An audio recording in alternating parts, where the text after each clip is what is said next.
आत्मा को पुकारने वाली मधुर कथा।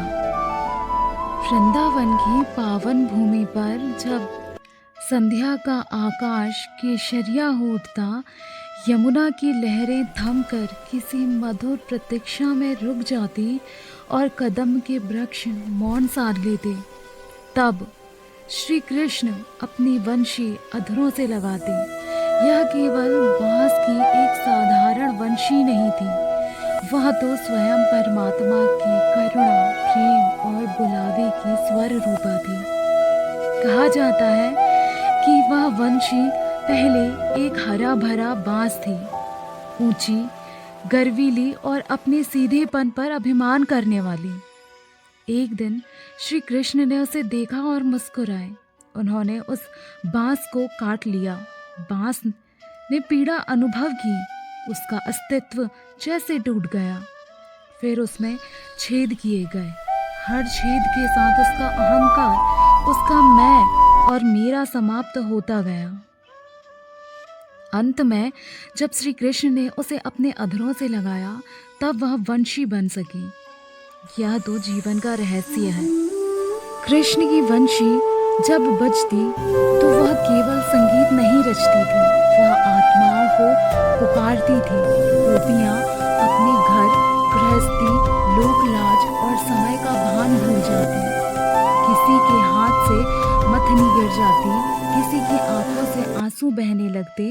वे नहीं जानती थी कि वे क्यों चल रही हैं। बस इतना जानती थी कि कोई उन्हें भीतर से बुला रहा है। वह बुलावा कृष्ण का था, पर पहुंचता आत्मा तक था। गोपियों के लिए वह वंशी प्रेम की भाषा थी, उसमें कोई शब्द नहीं थे, फिर भी वह सब कुछ कह जाती थी। मैं तुम्हारा हूँ, तुम मेरी हो। संसार क्षणभंगुर है, प्रेम शाश्वत है। कृष्ण की वंशी केवल गोपियों को ही नहीं, पशु पक्षियों, वृक्षों और नदियों को भी बांध लेती थी। गाय चरना भूल जाती, हिरण स्थिर खड़े रह जाते, पक्षी उड़ना रोक देते। यमुना की धार धीमी हो जाती, मानो यह भी मधुर ध्वनि को सुनना चाहती हो। पूरी सृष्टि उस क्षण में रुक जाती, क्योंकि जब ईश्वर बोलते हैं तो प्रकृति भी मौन हो जाती है।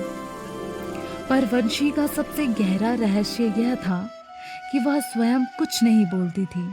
उसमें ना कोई स्वर था, ना कोई शक्ति।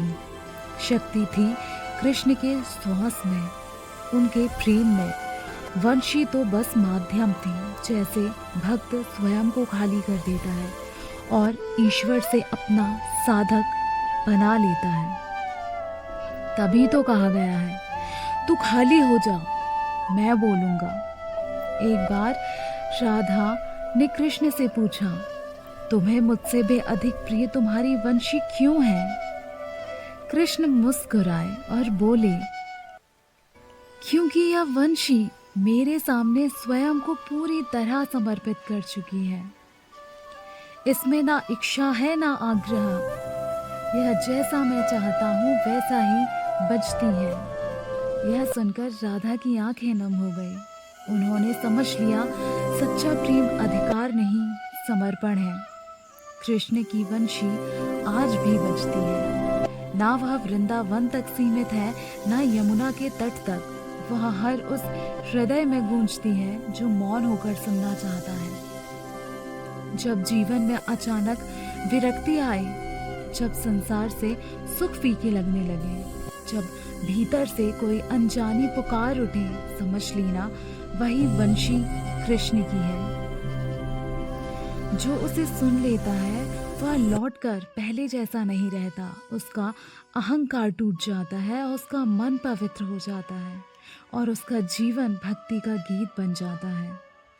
कृष्ण आज भी अपनी वंशी अधरों से लगाए खड़े हैं, बस प्रतीक्षा में कि कोई ऐसा